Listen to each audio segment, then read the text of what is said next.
in some cases, actually travel to your classroom to help or to convene webinars with just your classroom.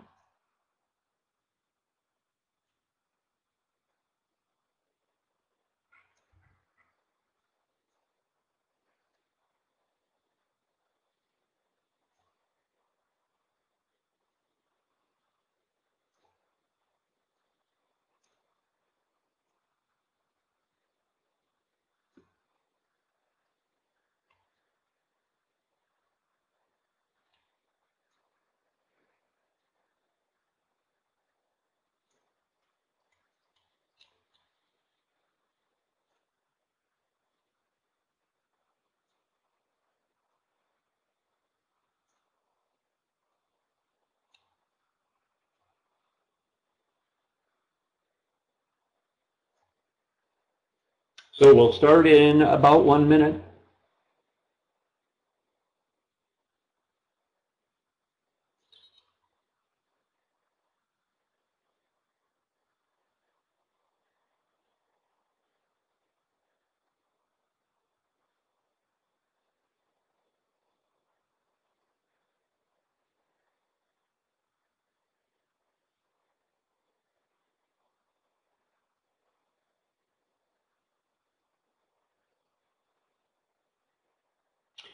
Good morning. I have 9 o'clock exactly. We will begin.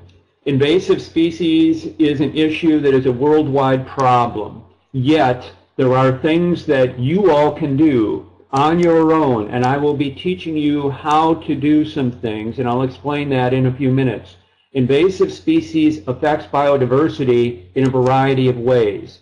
The two factors, for example, that most affect species listings as endangered or threatened, the two factors that most cause imperilment of species and listing as endangered and threatened are invasive species issues and habitat loss. So we must deal with invasive species issues if we're going to protect our biodiversity and allow for the recovery of imperiled species. So I'll ask you several quick questions. And no tricks to this. I'd like you to write your answers on a sheet of paper and do so quickly. I'll give you about a minute to answer these questions. The first question is, in addition to climate match, what other factors are useful in predicting the establishment and harm of non-native species? That is to say, what other factors other than climate match are useful in predicting species invasion? An invasion, by definition, is a non-native species that becomes established and causes harm outside of its native range. So what other factors are useful in predicting species invasion? The next question is, how would you design a rapid risk assessment process for predicting non-native species invasion? And again, invasion is establishment and harm of non-native species. So how would you design a rapid risk assessment process for predicting species invasion in the United States? Last question is, if you were a decision maker, like the president, a congressional member, your governor, or a member of your state legislature, what first and best step would you take to decrease the impacts of invasive species now and in the future? So if you were a decision maker, what would you do to decrease impacts of invasive species now and in the future? So no tricks, here's my answers. So first question and my response in white is, in addition to climate match, what other factors are useful in predicting species invasion? History of invasiveness. That is, species that have a demonstrated history of becoming invasive elsewhere in the world, it is one of the best predictors other than climate match for predicting species invasion. So species that are invasive elsewhere are often becoming invasive in new places. Another approach is habitat matching. The problem with habitat matching is you need habitat data worldwide, and that is problematic. We have climate data worldwide. We can easily match that, and I will demonstrate that at the end of my presentation, where I will demonstrate. And so climate match and history of invasiveness. So how would you design a rapid risk assessment process for predicting invasive species in the United States? Conduct a review of scientific literature and scientific data about history of invasiveness, and then conduct climate matching. So assemble tools and review scientific literature and scientific data, and then conduct climate matching.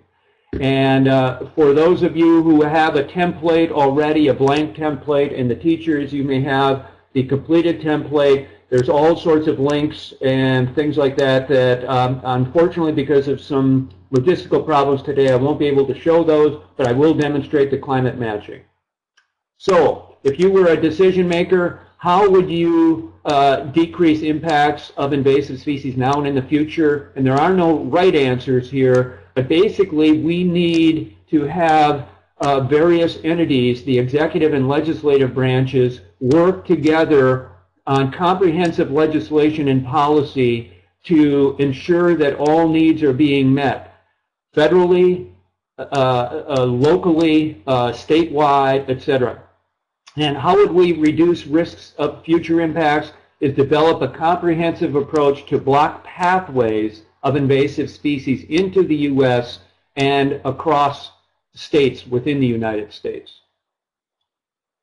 So now this is my little attempt at humor. This is a label on a jar of peanuts. This is an actual label. The only ingredient is peanuts, yet later on it says it may contain peanuts or tree nuts. So I read labels on lots of foods, and I see all sorts of things that cause me to scratch my head and say, what? Well, one of the things that I'm going to be teaching you is how to develop labels based on risk assessments that you can complete in your classroom. So I will explain in a bit more detail as I go through.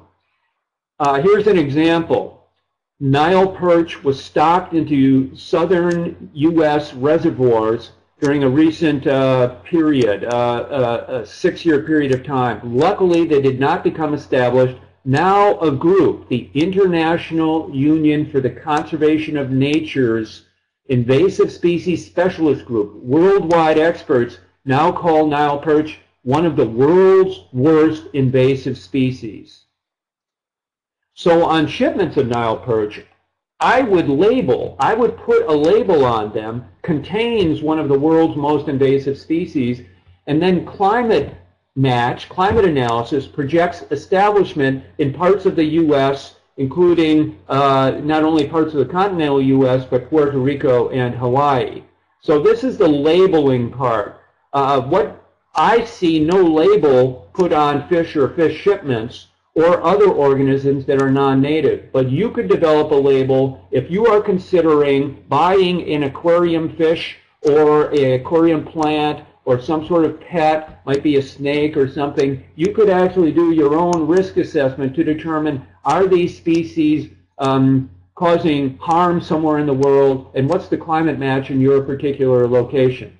So what can you do about invasive species? You can ensure that your activities, what you do with buying organisms and disposing of them, that is the most important thing you can take care of. So now some definitions. Briefly, risk analysis is a big, broad approach to assessing risk, managing risk, and communicating risk. What is risk assessment? It's characterizing the amount of risk.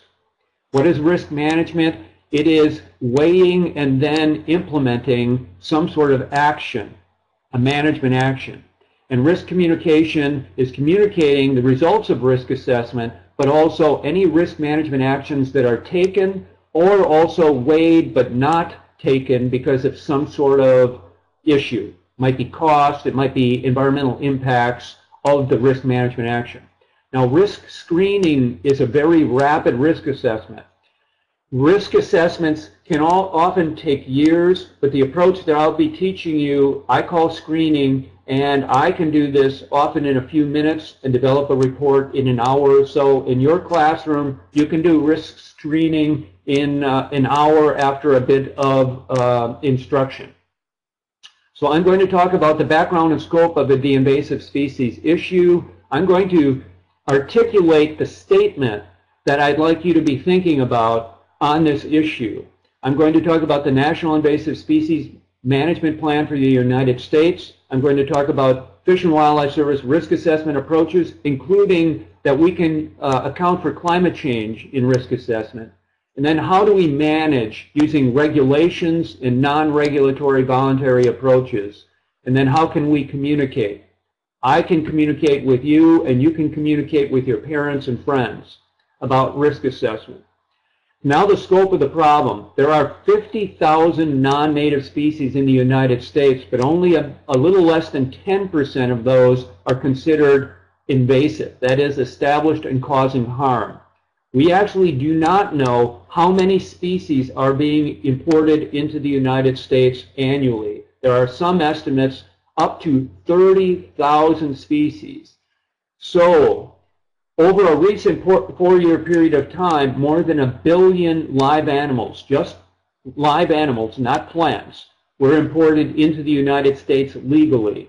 We actually don't know how many species are being imported. Worldwide, I am very aware, as a fish biologist, that there are at least 4,000 species being in trade in the world as freshwater ornamental fishes. Those are species that are sold in aquaria, shops, and online via the internet and those sorts of things.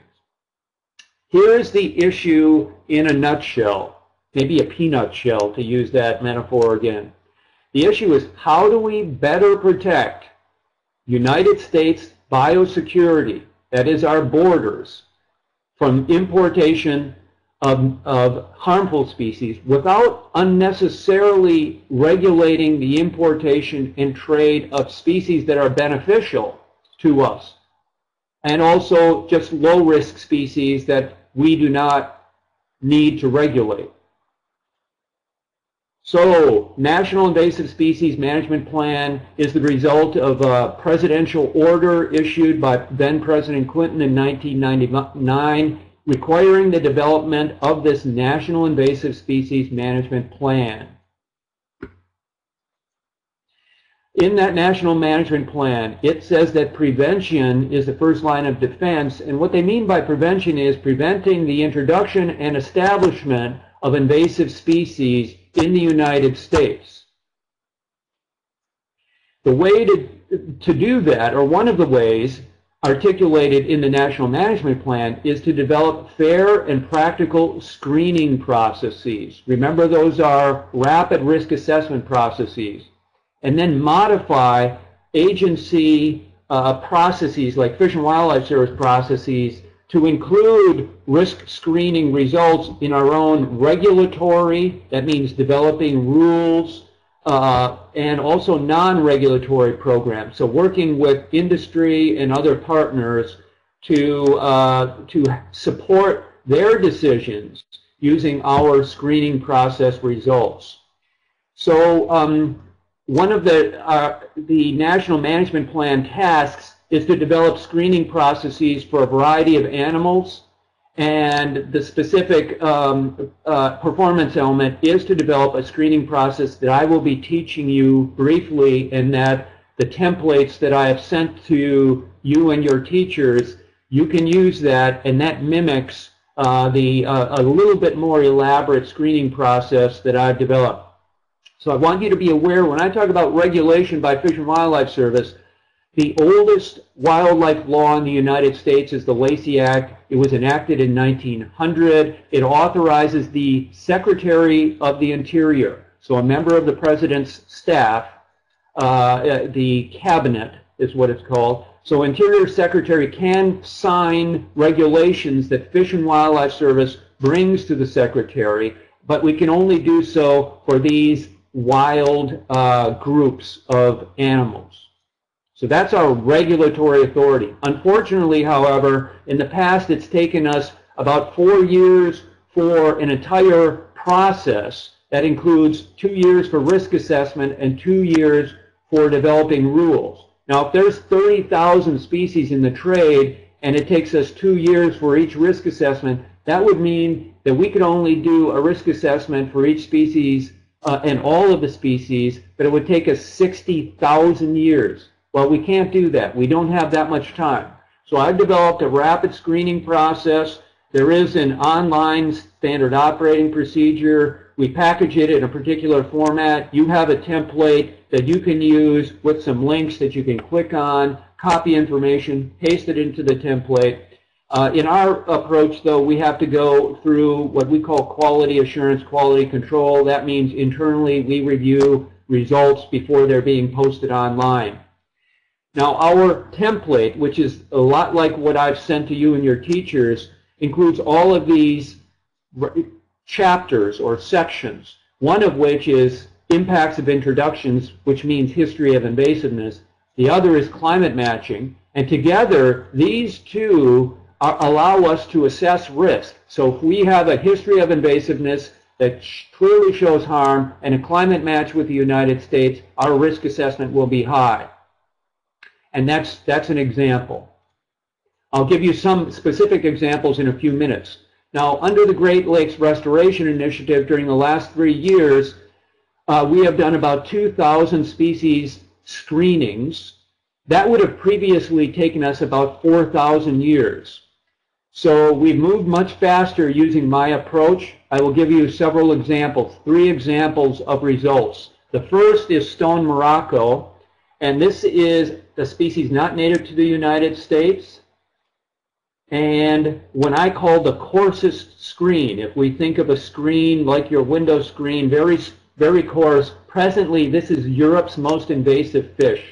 That should be an alarm that goes off in our brains that says, if this is Europe's most invasive fish, this could be United States and North America's most invasive fish. So this is a selection from information that can be acquired and then pasted into our screening report template. This is an example of impact outcomes.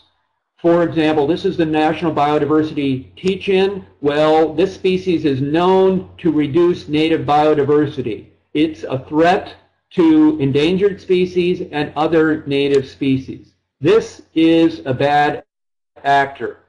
Now, climate matching is something I will demonstrate in a few minutes. There's 3 panels in this slide, one of which shows parts of Europe, Asia, and Africa. You should see pixels, blue or red. Each of those is a weather station. Each of those weather stations has data that can be matched with the United States or any other location. The blue pixels are not selected for climate matching with the U.S. The red pixels show its native range, stone Morocco's native range, and there are ways to find that, and then its invasive range in parts of Europe. So climate matching allows us to map in the United States the climate match, and in this case includes not only the continental U.S., but Alaska, Hawaii, Puerto Rico, and Guam. And in this case, warm colors mean high climate match, so anything that's red, orange, brown, yellow means high climate match. And we can actually score this. 0 to 1 is a range, so 0.79 is high. This is the actual climate match for stone Morocco. I hope if all the technology goes well to demonstrate how we do climate matching, and you can do that on your own, and I can help by, if your teacher contacts me, I can webinar with your group. So this is how we summarize risk, the risk assessment elements. This species is shown in scientific literature to be highly invasive in parts of the world. It has a history of invasiveness. The climate match that I've just shown you is high, and then the overall risk based on history of invasiveness and climate match is high, and the certainty of the assessment is also high. We're certain because there's lots of data and information on history of invasiveness. We're quite certain, very certain of our climate matching approach because we have lots of information about where the species is not only native but invasive. So the certainty of the assessment is high. This is a high-risk species that should not, in my opinion, arrive in the United States and spread in the United States. It will, in my opinion, certainly cause harm. In contrast, a low-risk species, this is beta splendens. This is an aquarium fish. Last year, 13 million of these were sold in the United States. However, there's no history of invasiveness. The climate match is very low. Note in this case the map, I didn't provide the score, but the score is shown here. It's actually 0.000, the lowest. You see, most of the continental U.S. is now blue pixels instead of red, yellows, oranges. This is a low-risk species, and I'm highly certain of this low risk. What do we do about uncertain risk species? What is an uncertain risk species? It's a species that has never been introduced outside of its native range, or there's limited data and information worldwide about the species, or the species has established outside its native range, but scientific studies have either not been conducted or the results of those studies have not shown clear results. For some reason, the study was flawed, or for some other scientific reason, we cannot show clearly that a species is causing harm. So we are developing a more advanced risk assessment tool for uncertain risk species, meaning we do screening, it ends up as uncertain. We've got a more detailed and advanced tool. We also can acquire data that takes more time, maybe translating scientific literature from other languages. That will help us characterize risk of uncertain risk species. By the way, this giant tigerfish is a species that's never been introduced outside of its native range, but frankly, I'm very concerned about this species, but only in the area where the climate matches, and that is in Florida along the Gulf Coast of the United States. So accounting for climate change, we have developed a tool that can not only match climate niche presently, but also in the future through the year 2070, and that uses the Intergovernmental Program for Climate Change emission scenarios. That is the Nobel Prize winning group. We use their data and information. We can map and score climate match, and we are undergoing a peer review of our tool, and that peer review thus far has supported our approach. This tool will be made available online at some point in the near future. You may be able to use this, well, you will be able to use this in your classrooms if you wish. Probably not until sometime next calendar year. So next steps, what do we do with screening results? Well, you in your lives can do screenings, and that will help you to determine if you want to import stone Morocco. I would say please don't do that. If you want to use beta splendens, I would say you are welcome to do so. That is sustainable environmentally. We in Fish and Wildlife Service will be advancing sets of rules to consider rules that will prevent the importation of species like stone Morocco based on our risk screening. We'll also provide results of our risk assessments, and there is a website where some of our results are posted. Other results will be posted so that state and our industry partners can advance non-regulatory approaches. Just like you in your lives can do things voluntarily, so can industry. So we will be proposing to list 11 freshwater species as injurious under the Lacey Act. That is, if the Secretary of the Interior supports that. We are developing this package, and later on we propose a rule to streamline the Lacey Act listing process to go from something that takes 4 years per species to something that takes appreciably less time. And so non-regulatory approach, partners with industry, states, and others. I want you to be aware that Fish and Wildlife Service has signed a formal document entering into partnership with the pet industry and states, and that should result in non-regulatory risk management that reduces risk. So my greatest fear is not that we are powerless to manage invasive species, but instead that we are powerful and choose not to use that power. Part of my approach and Fish and Wildlife Service approach is to teach folks like you to use power, use knowledge, and risk screenings on species is a way to harness that power. So I'm going to demonstrate a few things in the next few minutes. We've got a little over 30 minutes now. I will demonstrate some things with a website if all goes as planned.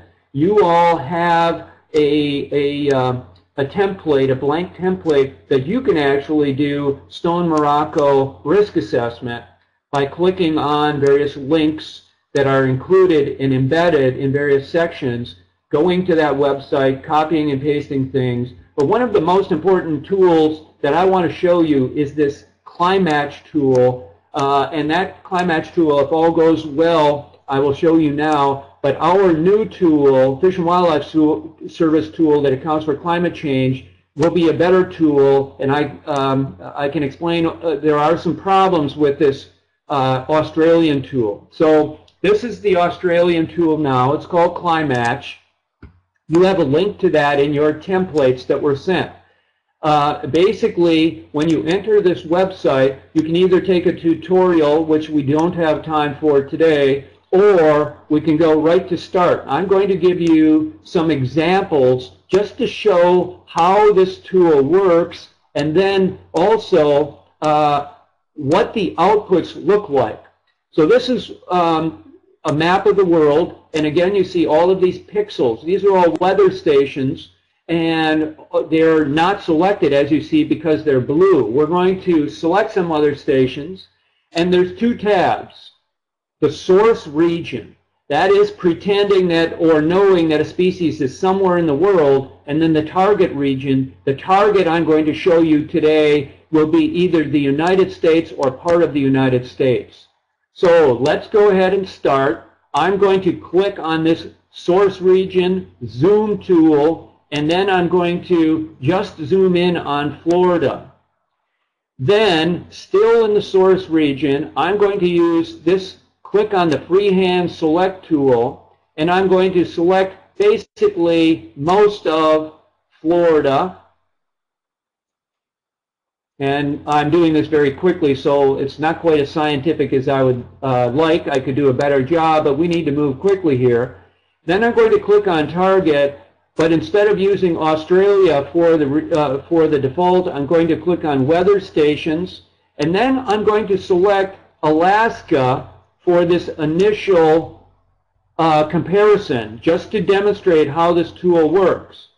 So I'm still in the target region, and I'm going to select weather stations in Alaska for matching with Florida. So, as you noticed, the source region is Florida, the target region is Alaska. I'm going to use all of the default options, and the only thing I need to do now is click Run Match. And as it calculates, it takes the 16 climate variables for all of the weather stations in Florida and does some fancy statistics, and it matches it with Alaska. So you notice the legend here, everything is blue or zeros. If we count those, and there's ways to use this count to actually save these scores and then do some calculations, and that's how we do our climate match scoring. Well, in this case, all of the matches are zero. Therefore, the climate match is very low. If we end up with a species that has a native range only in Florida and we're matching it with Alaska, we would say the climate match is low. Therefore, the risk of establishment of species only found in Florida is very low in relation to Alaska. Now let's clear this match, and we're going to clear the weather stations. And so they now turn back to blue. We're going back to the source location. We're going to now match these weather stations with the target, and we're going to we're going to match now with the with Florida itself. So we've just run a climate match with between Florida and Alaska, and now we're going to do so with Florida and Florida, just showing you how the tool works. So I've zoomed in on Florida. I'm going to now circle Florida, including all of the weather stations within Florida. They've now been selected. You can see they're in red. And now we'll simply keep all of the default options and run the match. And now you see the difference between matching Florida's climate with Alaska and matching Florida's climate with Florida. This is how the tool works. So this is a very helpful tool. You can do this with native species. You always need to find out where it's native to, where it's established, and there are links in the template that I use, these tool packages, and so you can do that. But this is how it works. You see that all of the weather stations are in category 10. So they're brown in color, and all of them are now 10. So that means the climate match of Florida to Florida is very high. So you see how the tool works. We're going to clear this match. We're going to deselect the stations. We're going back to the source region, and I am going to now deselect the weather stations there. And our source region now is going to be for a different area of the world. And scared me for a minute there, but seems to be working okay. What we're going to do now is select some areas in parts of Europe and Asia, and we're going to select based on the what is the stone Morocco's native range and its invasive range. And I will do this very quickly, but this is the source region, and it's native to an area about like this, and there are ways to actually find that out. We've just selected areas there. We can do that in two other locations. There's some pockets of stone Morocco invading there, and also, I believe, something about like there. So now we've selected source, weather station, and data for these red weather stations, parts of Europe and Asia, and we can match that now with the continental United States.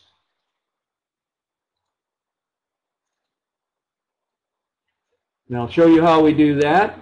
So we're now in the target location, and what we're going to do is just circle the weather stations for the continental United States.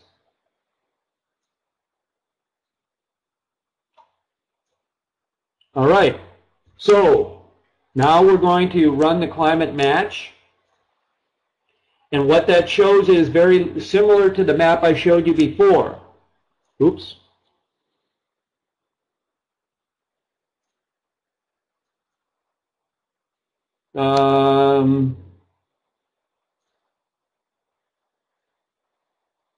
Uh-oh, I see, can't find, I see some chats.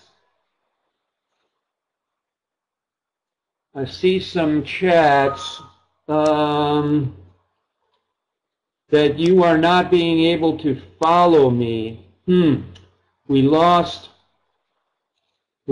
something. And I also see that someone wanted me to turn a light on. Okay. We're having some technical problems. And I don't know what happened there.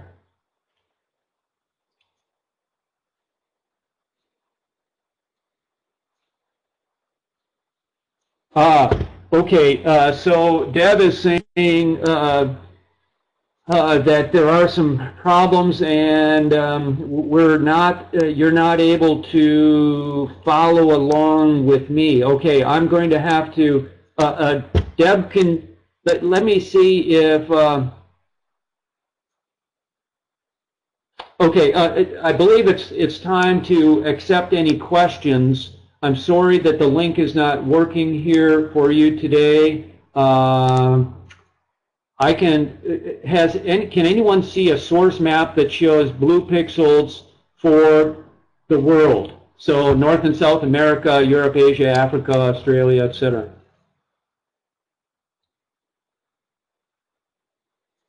Okay, I'm going to assume no. And unfortunately, I believe I cannot share my desktop. Okay, can't see any source map. Thank you, Bill G. I can see it clearly on my computer, and unfortunately, it's not being shared. Okay. I want all of you teachers to be aware. Oh boy. Okay. I want all of you teachers to be aware that I can set up a webinar with you, and I can show you this better. We're having some technical problems here today, but I can share this with you. The Australian Climatch tool has a tutorial with it, so you can take the tutorial, learn how to do that, and then take the template that was sent out to you all. And there's a blank template that the students can use to conduct a risk screening for stone Morocco. All they need to do is click on the various links, and then so I'm looking at some chats that are coming in here now. But what I'd like to do now is to accept any questions and enter into a dialogue. Unfortunately, you can't see what I am manipulating, and I regret that we're having some technical problems.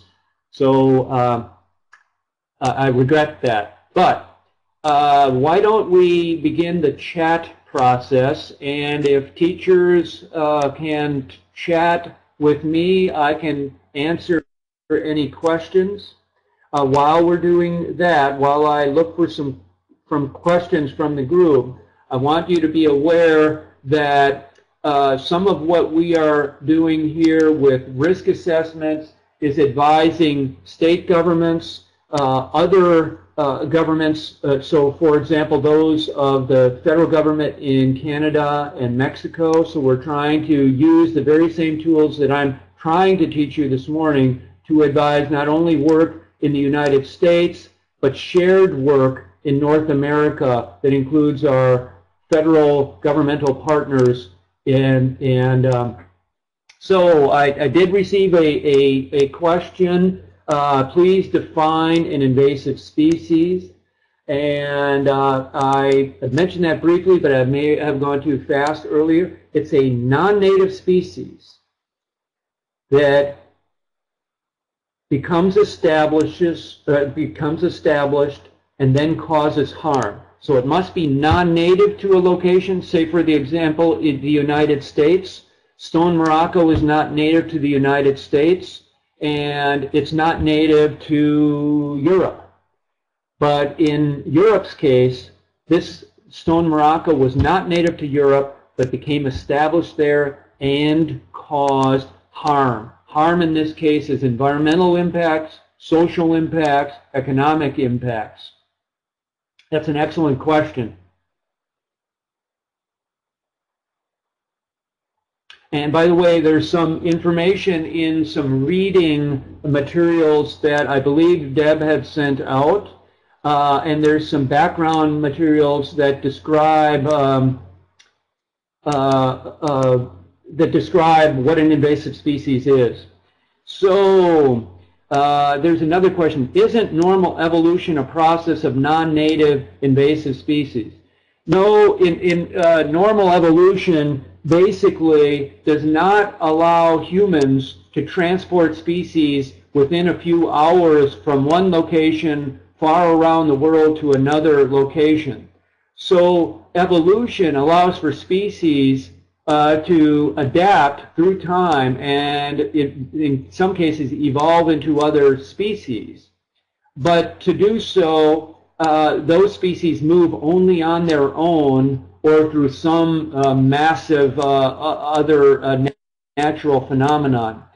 Invasive species, this is a very good question. Invasive species, in almost every case, the cases are so rare where they're moved by some sort of like hurricane or something like that. So basically, bottom line is invasive species are moved by humans from one area where it's native to another area where it's not native, and then some of those non-native species establish and then cause massive harm.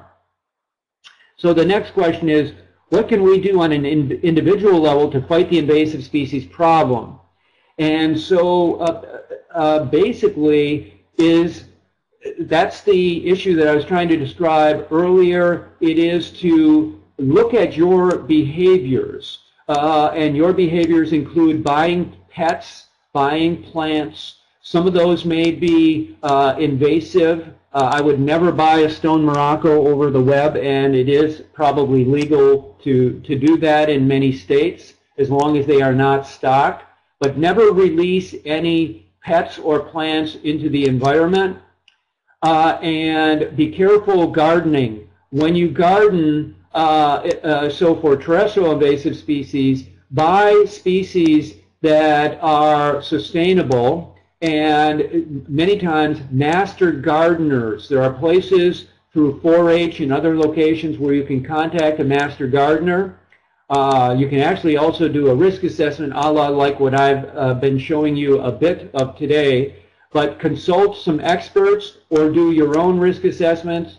But basically, bottom line is to be cautious and careful about what you do in gardens, what you do when you're moving boats around, which sometimes contain invasive species, what you do when you move other things around, and so your own actions can cause species to move from one location to another, and so that's what you can do. Another question is, does the pet industry have access to our reports? Yes. As we speak, in a meeting with all of the states, beginning today, all of the states are meeting with the pet industry along with high-level officials in Fish and Wildlife Service, to ensure that a variety of materials that we are developing are being shared with the pet industry. The next question is, at what point does a non-native species get considered to be invasive? The answer to that is when some sort of science shows that that species is causing harm. So harm may be environmental impacts, social impacts, economic impacts, and so has to show harm. So it's a non-native species that shows harm. Now, the next question is, how do you view humans as the most invasive of all species? Your solution to this. I am reminded by Native Americans in the United States that they are at least native. They walked the land bridge from Russia to Alaska and then moved and settled in what is now North America thousands of years ago. White settlers came in much more recently. Yes, humans are the ultimate invasive species. My solution to this is ensure that all of our actions that we take minimize the risk to the environment. So do not transport pets and plants. Do not garden with things that can cause invasiveness. So what we need to do is kind of like when I was talking before about developing labels for species, like label for Nile perch. I specifically mentioned that. We need to ensure that our actions are low risk. So we're not introducing things into the environment. Never stock, say, an aquarium species into a lake or river. Be cautious and careful what you put into water gardens, which are small artificial ponds that are constructed in backyards that sometimes flood, and some of those materials, organisms, pets, and plants find their way into lakes, ponds, and river systems and then spread from there. What educational background does one need to have my job? I have a Master of Science in Biology. I have a Bachelor of Science in Fisheries Management. And I would be most pleased to have detailed discussions with you in your classrooms in the future. What I would do is to look for natural resource programs in colleges and biology and ecology programs in colleges, and develop your high school curriculum so that you can meet requirements to enter various colleges, and most certainly, almost certainly, you would need an advanced degree, either a Master of Science degree or a doctorate in some related field, biology, ecology, natural resources. So, next question. How strong of a math background do you need to get into your field? I have a very strong math background. I would recommend those that have a strong math background to focus on various aspects of mathematical ecology and biology. So there is an excellent niche. We'll use the term niche for those with excellent math backgrounds. However, that is not a requirement. There are many in my field that do not have a strong mathematics background. And there is plenty of opportunity to succeed. So were it up to me, I would recommend that you develop your strengths, either in mathematics or in biology and ecology, pursuing your interests and using your skills and skills that you can improve and adapt. What is the primary invasive species where I am? That's an excellent question. I am in Minnesota today, and I work in partnership with Great Lakes states and the province of Ontario, and also the Canadian federal government. I work on Great Lakes issues. In the Great Lakes, sea lamprey is one of the most invasive species. It's not native to most of the Great Lakes. A sea lamprey is a primitive fish that has no mouth like you and I have, but it has really like a suction cup with teeth, and it latches on to fish, and it sucks their blood, and it kills them. Sea lamprey is one of the most invasive animals in the Great Lakes. So Fish and Wildlife Service and our partners works on sea lamprey control. We have reduced sea lampreys in the Great Lakes using a variety of approaches, and we've reduced abundance from the 1950s and about 1960 abundance to the present time. We've reduced that by about 90%. It's not what we would like. We've not eliminated sea lamprey, but it allows for us to restore some of the native food web. Regarding other invasive species where I work, zebra and quagga mussels are highly invasive in the Great Lakes, and the round goby, which is another fish, is also invasive. Zebra and quagga mussels cause all kinds of harm ecologically and also economically. Zebra and quagga mussels sometimes clog municipal, meaning industrial water intakes, causing millions of dollars of damage annually, and also cause harm to municipal water supplies. So cities take water out of the Great Lakes. Zebra and quagga mussels clog those municipal water intakes. In the large river system, so I work in Minnesota, which is part of the upper Mississippi River Basin as well as part of the Great Lakes. I also work on Asian carp species. Those are highly problematic in parts of the Mississippi Basin. What is my opinion on using biological control agents to control invasive species? Biological control agents need to be used very cautiously after extended periods of time testing. Part of the problem with biological control agents might be that a biological control could cause harm to species other than the target. So if the target was basically zebra mussels, for example, we would want to ensure that any biological control agent would not cause harm to other species other than the target. There is now some testing that's ongoing right now for a native bacterium that is dead and still is highly toxic to zebra and quagga mussels. That agent has recently been used in some Minnesota lakes and an Illinois reservoir. Thus far, it's shown great promise. It has killed only zebra mussels in those lakes and no other species. The effectiveness of the tool, this bacterium, has ranged to about killing about 90%. So it's not killing them all of the zebra mussels, but it's still quite effective. So that's an example of a biological control, although it's a dead bacterium. And that's a bacterium that is in many water supplies, some well water supplies. This bacterium is something that when I'm drinking well water, may drink every day. And even live doesn't hurt me. So let's see.